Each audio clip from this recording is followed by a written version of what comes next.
reaction to this cover? Very surprising.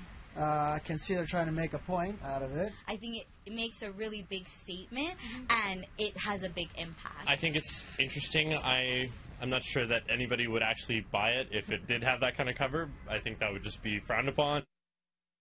Now, that is the reaction after seeing the latest Maclean's cover, which will cost women almost $2 less to buy than men. And this controversial cover, a reflection of the pay gap that exists in today's workplace. So, for more on why Maclean's decided to do this and do this now, we're joined by the editor-in-chief, Alison Uncles. Thank you so much for coming in today. The shock immediately, I think you've done it right there with the cover. We should explain one thing, though. A lot of people have already reacted and said, do I really have to pay that extra $881? Someone said, can I tell them I'm buying it for my sister? Absolutely, you can. Yes. This is making a point. So I want to just, first of all, clear up. I mean, if a man wanted to pay $6.99, he can pay $6.99. Absolutely. But it's making a point. And if they do overpay, what are you doing with the money? If they overpay, the difference is being donated to Inspire charity, an Indigenous-led charity in Canada, and they'll donate the proceeds to a women's scholarship. Great. But there's a specific 26% difference between $6.99 and $8.81. Why 26%? Right. Well, we struggled with that because there are many numbers around pay equity. It goes up to 50% estimated in terms of women of color and Indigenous women, 31% for full and part-time workers in Canada, and 26% is full-time workers, men and women in Canada. It seemed a reasonable number to settle on.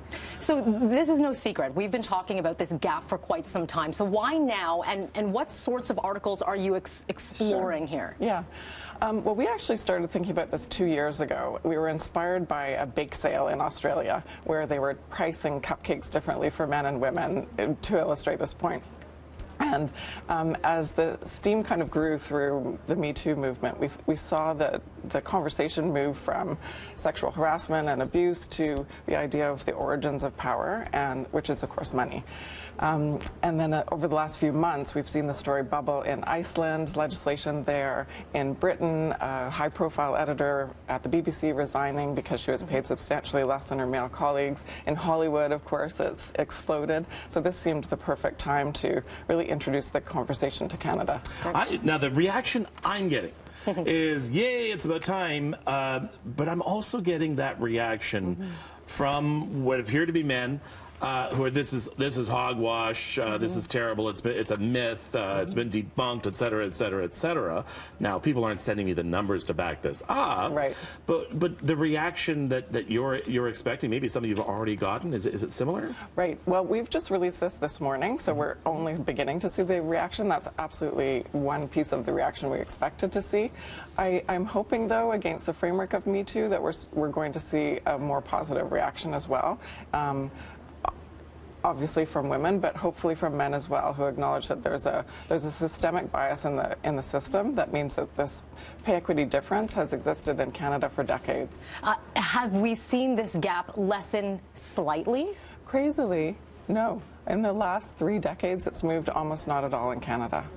Which is very surprising. You would think we've made a little bit of a gain there, but... I think we're discovering, it's 2018, and we're discovering that racism is still rampant, and that white supremacy is still rampant, and that pay, gender, the wage gap is still rampant. It is still there. In fact, in MarketWatch.com, they just today published an article about.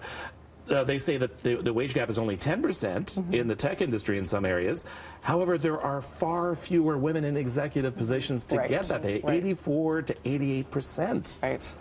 Well, Catherine McIntyre, who wrote the main piece in this issue, refers to a study which is really interesting and illustrates that point, where resumes were given to professors with the name John at the top and the name Jennifer at the top. And Jennifer, they were identical resumes. Jennifer was given fewer job offers and at a $4,000 discount to the men. So something's going on. Pretty incredible. And Catherine, actually, we're going to be speaking with her as part of a panel coming up in a few minutes' time. But everyone is chiming in right now on social media. We're getting reactions from both ends. And let's bring in Winston with what some people are saying right now with this. Winston, what are majority of people saying right now? Oh, the majority of people are saying, are supporting this, saying that this is a really interesting look and a really interesting social experiment. I'm just going to read some of the this one from Falcio saying that Maclean's magazine is the most creative Genie's cover ever. My sister wondered if a man or a woman created it. I'm wondering what your thoughts are. Okay, Alison has the answer. I love that. I love that question. Colin Campbell, our deputy editor, came up with the idea 2 years ago when we were discussing the cupcake story. He said we should completely try that here. And the whole room became very engaged and animated and excited.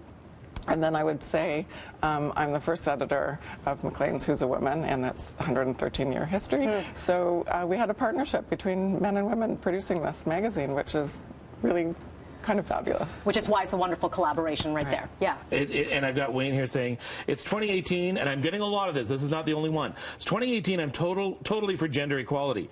If you have the skills and experience, I feel you should be paid accordingly. Just saying I don't feel that it's 26%. So, and I'm getting a lot of that saying, listen, maybe, you know, you just don't have the experience or the abilities that some men do.